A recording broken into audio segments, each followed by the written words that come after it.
Hi అండి. అందరికీ నమస్కారం. Welcome to my channel. ఈ వీడియోలో ప్రభుత్వ ఉద్యోగులకు మరియు పెన్షనర్లకు సీఎం మరో సంచలన నిర్ణయం అండి. ఉత్తర్వులు జారీ చేసిన ఆర్థిక శాఖ. మరి దీనికి సంబంధించిన పూర్తి వివరాలు ఈ వీడియోలో తెలుసుకుందాము. వీడియో ఎక్కడే కానీ స్కిప్ చేయకుండా ఎండ్ వరకు చూసేయండి. అప్పుడే ఇన్ఫర్మేషన్ పూర్తిగా అర్థమవుతుంది. అలాగే వీడియో చూస్తున్న ప్రతి ఒక్కరు వీడియోకైతే లైక్ చేయండి ఫ్రెండ్స్. ఈ వీడియోని తోటి ఉద్యోగ పెన్షనర్ మిత్రులతో అయితే షేర్ చేయండి. కొత్తగా మన ఛానల్ చూస్తున్నవారు ఇంకా ఎవరైనా సబ్స్క్రైబ్ చేసుకోకపోతే వెంటనే మన ఛానల్ అయితే సబ్స్క్రైబ్ చేసుకోండి. సబ్స్క్రైబ్ చేసుకోవడం వల్ల నేను చేసే ప్రతి ఒక్క వీడియో మీ వరకు రీచ్ అవుతుంది. ఇక ఆలస్యం చేయకుండా వివరాల్లోకి అయితే వెళ్ళిపోదాము. ఫ్రెండ్స్, ఇక విషయానికి వచ్చినట్లయితే తెలంగాణ రాష్ట్ర ప్రభుత్వం పరిపాలనలో విప్లవాత్మక మార్పులు తీసుకురావడానికి మరియు ప్రభుత్వ ఉద్యోగుల సేవల నిర్వహణను అత్యంత సులభతరం చేయడానికి ఒక ప్రతిష్టాత్మకమైన నిర్ణయాన్ని తీసుకుంది. రాష్ట్రంలోని ప్రభుత్వ ఉద్యోగులందరి సర్వీస్ రిజిస్టర్ ఎస్ఆర్ పూర్తి స్థాయిలో డిజిటలైజేషన్ చేయాలని ఈ ప్రక్రియను ఈ నెల 31 తేదీలోపు ఐఎఫ్ఎంఐఎస్ పోర్టల్లో ఖచ్చితంగా నమోదు చేయాలని అయితే ఆర్థిక శాఖ తాజాగా ఆదేశాలను జారీ చేసింది. మరి దీని అర్థం ఏమిటంటే ఇప్పటి వరకు కాగితపు పుస్తకాల రూపంలో ఉన్నటువంటి ఉద్యోగుల సర్వీస్ వివరాలు ఇకపై కంప్యూటర్లలో శాశ్వతంగా సురక్షితంగా నిక్షిప్తం చేయబడతాయి. ఈ భారీ ప్రక్రియను ఎటువంటి ఆటంకాలు లేకుండా పూర్తి చేయడానికి ప్రతి ప్రభుత్వ శాఖలో ఒక సీనియర్ స్థాయి అధికారిని నోడల్ ఆఫీసర్గా నియమించాలి అని చెప్పేసి ప్రభుత్వం స్పష్టమైన మార్గదర్శకాలు సూచనలు అయితే చేసింది. అయితే ఈ నోడల్ అధికారులు తమ శాఖలోని ఉద్యోగుల డేటా ఎంట్రీ మరియు స్కాన్ ప్రక్రియను నిరంతరం పర్యవేక్షిస్తూ ఆర్థిక శాఖతో సమన్వయం చేసుకుంటారు. తెలంగాణలో రాష్ట్రంలోని ప్రభుత్వ ఉద్యోగుల సమాచారాన్ని అత్యంత పారదర్శకంగా మరియు జవాబుదారీతనంతో నిర్వహించడమే ఈ నిర్ణయం వెనుక ఉన్నటువంటి అసలైన ఉద్దేశము. గతంలో సర్వీస్ రిజిస్టర్లు పోయి ఉండటం, చిరిగిపోవటం లేదా వాటిలో వివరాలు తప్పుగా ఉండటం వల్ల ఉద్యోగులు పదవి విరమణ సమయంలో అనేక ఇబ్బందులు పడేవారు. అటువంటి సమస్యలు తలెత్తకుండా పరిపాలన వ్యవస్థను ఆధునీకరించి ప్రతి ఉద్యోగి యొక్క సమగ్ర సమాచారాన్ని ఒకే చోట సురక్షితంగా భద్రపరచాలని ప్రభుత్వం నిశ్చయించింది. ఇందుకోసం రాష్ట్ర ప్రభుత్వం ఇప్పటికే ఉన్న మానవ వనరుల నిర్వహణ వ్యవస్థ అయినటువంటి హెచ్ఆర్ఎంఎస్ మరింత పటిష్టం చేసే దిశగా వేగంగా అడుగులు వేస్తోంది. ఈ యొక్క హెచ్ఆర్ఎంఎస్ వ్యవస్థ ద్వారా ఉద్యోగి నియామకం నుంచి పదవి విరమణ వరకు జరిగే ప్రతి మార్పును ఆన్లైన్లో గమనించవచ్చు. ఐఎఫ్ఎంఐ ఐఎఫ్ఎంఐఎస్ పోర్టల్ ద్వారా ఈ నూతన హెచ్ఆర్ఎంఎస్ విధానాన్ని అమలు చేస్తూ ఇందులో తొలి అడుగుగా రాష్ట్ర వ్యాప్తంగా ఉన్న రెగ్యులర్ ఉద్యోగులందరి సర్వీస్ రిజిస్టర్లను క్షుణ్ణంగా స్కాన్ చేసి ఆన్లైన్ పోర్టల్లో పొందుపరచబోతున్నారు. మరి ఈ స్కాన్ ప్రక్రియ ద్వారా ప్రతి పేజీలోని వివరాలు డిజిటల్ ఫార్మాట్లోకి మారిపోతాయి. మరి ఈ యొక్క అత్యంత కీలకమైన బాధ్యతను ఆయా కార్యాలయాల్లోని డ్రాయింగ్ అండ్ డిస్బర్సింగ్ అధికారులకు అప్పగించడం జరిగింది.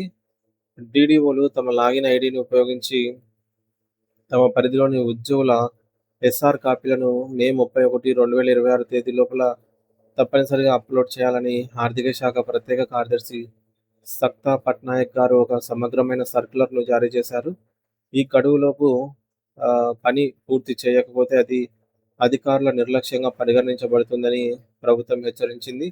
ఈ ప్రక్రియలో అతి ముఖ్యమైన విషయం ఏమిటంటే స్కాన్ చేసిన కాపీలు ఎంతో స్పష్టంగా మరియు సంపూర్ణంగా ఉండాలి. సో మసకగా లేదంటే అసంపూర్ణంగా అక్షరాలు కనిపించకుండా లేదంటే ఈ విధంగా హైడేట్ అస్తవ్యస్తంగా అప్లోడ్ చేస్తే మాత్రం కుదరదని చెప్పేసి ప్రభుత్వం వార్నింగ్ ఇచ్చింది. మరి ఉన్న కాపీలను అప్లోడ్ చేస్తే భవిష్యత్తులో ఉద్యోగుల ప్రమోషన్లు లేదా పెన్షన్ల సమయంలో ఇబ్బందులు ఎదురవుతాయని చెప్పేసి అందుకే అన్ని విభాగాధిపతులకు ఈ విషయంలో ప్రత్యేక జాగ్రత్తలు తీసుకోవాలని స్కాన్ చేసేటప్పుడు మాత్రం అక్షర స్పష్టంగా కనిపించేలాగా అంటే అక్షర దోషం లేకుండా స్పష్టంగా ప్రతి ఒక్క చోట కూడా నీట్గా స్కాన్ చేయాలని చెప్పి ప్రభుత్వం అదే పనిగా సూచించింది. ఈ డిజిటలైజేషన్ ప్రక్రియ విజయవంతంగా పూర్తయితే భవిష్యత్తులో ప్రభుత్వ ఉద్యోగులకు అనేక ప్రయోజనాలు చేకూరుతాయి. ఇందులో ముఖ్యంగా పదవి విరమణ చేసిన వెంటనే పెన్షన్లను మంజూరు చేయడం, నెలవారీ వేతనాల చెల్లింపుల్లో జాప్యం లేకుండా చూడటం మరియు సెలవుల నిర్వహణ వంటి పనులను క్షణాల్లో పూర్తవుతాయి. అంతేకాకుండా ఉద్యోగుల కెరియర్ ట్రాకింగ్ అంటే వారి సర్వీస్‌లో వారు పొందిన ప్రమోషన్‌లు, బదిలీలు మరియు ఇతర విజయాలను ప్రభుత్వం ఎప్పటికప్పుడు గమనిస్తూ పారదర్శకమైన పద్ధతిలో నిర్ణయాలు తీసుకోవడానికి వీలుంటుంది.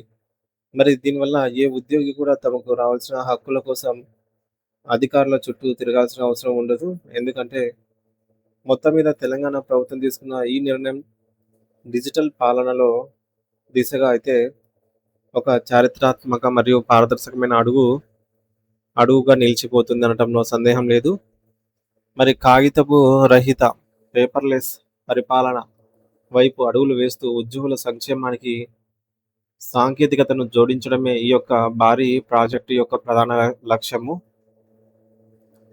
సో, మొత్తంగా చూస్తే రాష్ట్రంలోని రెగ్యులర్ ఉద్యోగులందరికీ సర్వీస్ రిజిస్టర్‌లను, ఎస్ఆర్‌లను మే 31 లోపు ఐఎఫ్ఎంఐఎస్ పోర్టల్‌లో అప్‌లోడ్ చేయాల్సిన బాధ్యత అయితే ఉంది. మరి ఈ బాధ్యతను పూర్తిగా డ్రాయింగ్ అండ్ డిస్బర్సింగ్ అధికారులకే ప్రభుత్వం అప్పజెప్పడం జరిగింది. ప్రతి శాఖలో ప్రక్రియను పర్యవేక్షించడానికి ఒక సీనియర్ అధికారిని నోడల్ ఆఫీసర్‌గా నియమించారు. ఏవైతే ఎస్ఆర్ కాపీలు స్కాన్ చేస్తారో, ఆ స్కాన్ అనేది స్పష్టంగా ఉండాలి. నాణ్యతతో కూడినదై ఉండాలి. ఎటువంటి అక్షర దోషం ఉండకూడదు. అంటే అస్పష్టత ఎక్కడ కూడా మసక లాంటివి ఉండకూడదు. క్రిస్టల్ క్లియర్‌గా స్కాన్ చేయాలి. దీనివల్ల భవిష్యత్తులో పెన్షన్ల వేతనాలు, పెన్షన్లు మరియు సెలవు మంజూరు ప్రక్రియ చాలా వేగంగా జరుగుతుంది డిజిటలైజేషన్ ద్వారా. మానవ వనరుల నిర్వహణ వ్యవస్థ అయినటువంటి హెచ్ఆర్ఎంఎస్‌ను బలోపేతం చేయడమే ఈ నిర్ణయం యొక్క ప్రధాన ఉద్దేశ్యంగా ఉంది. మరి ఇది ఉద్యోగుల వివరాలను సురక్షితంగా మరియు పారదర్శకంగా భద్రపరచడానికి ఉపయోగపడుతుందని తెలుస్తోంది. తెలంగాణ ప్రభుత్వం తన ఉద్యోగుల సర్వీస్ రిజిస్టర్లను డిజిటల్ రూపంలోకి మార్చాలని నిర్ణయించింది. మే 31, 2026 లోపు రాష్ట్రంలోని రెగ్యులర్ ఉద్యోగులందరి ఎస్ఆర్ కాపీలను స్కాన్ చేసి ఐఎఫ్ఎంఐఎస్ పోర్టల్‌లో అప్‌లోడ్ చేయాలని ఆర్థిక శాఖ ఆదేశించింది. దీనికోసం ప్రతి శాఖలో నోడల్ అధికారులను నియమించి ఈ ప్రక్రియను పర్యవేక్షించాలని అయితే సూచించింది. ఈ డిజిటలైజేషన్ వల్ల భవిష్యత్తులో పెన్షన్లు, సెలవులు మరియు జీతాల చెల్లింపుల్లో జాప్యం తగ్గి పారదర్శకత అనేది పెరుగుతుంది. ఇది ప్రభుత్వ పాలనను ఆధునికి ఆధునీకరించడమే దిశగా ప్రభుత్వం వేసిన గొప్ప అడుగు అనేది చెప్పవచ్చు. సో, మరి దీనిపై మీ అభిప్రాయాన్ని అయితే కామెంట్ ద్వారా తెలియజేయండి ఫ్రెండ్స్. ఇలాంటి మరిన్ని ఇంపార్టెంట్ అప్డేట్ న్యూస్ కోసం మన ఛానెల్‌ని తప్పకుండా సబ్స్క్రైబ్ చేసుకోండి. అలాగే బెల్ ఐకాన్ అయితే ఆన్‌లో పెట్టుకొని అప్డేట్స్ అయితే చెక్ చేస్తూ ఉండండి. Thank you for watching this video.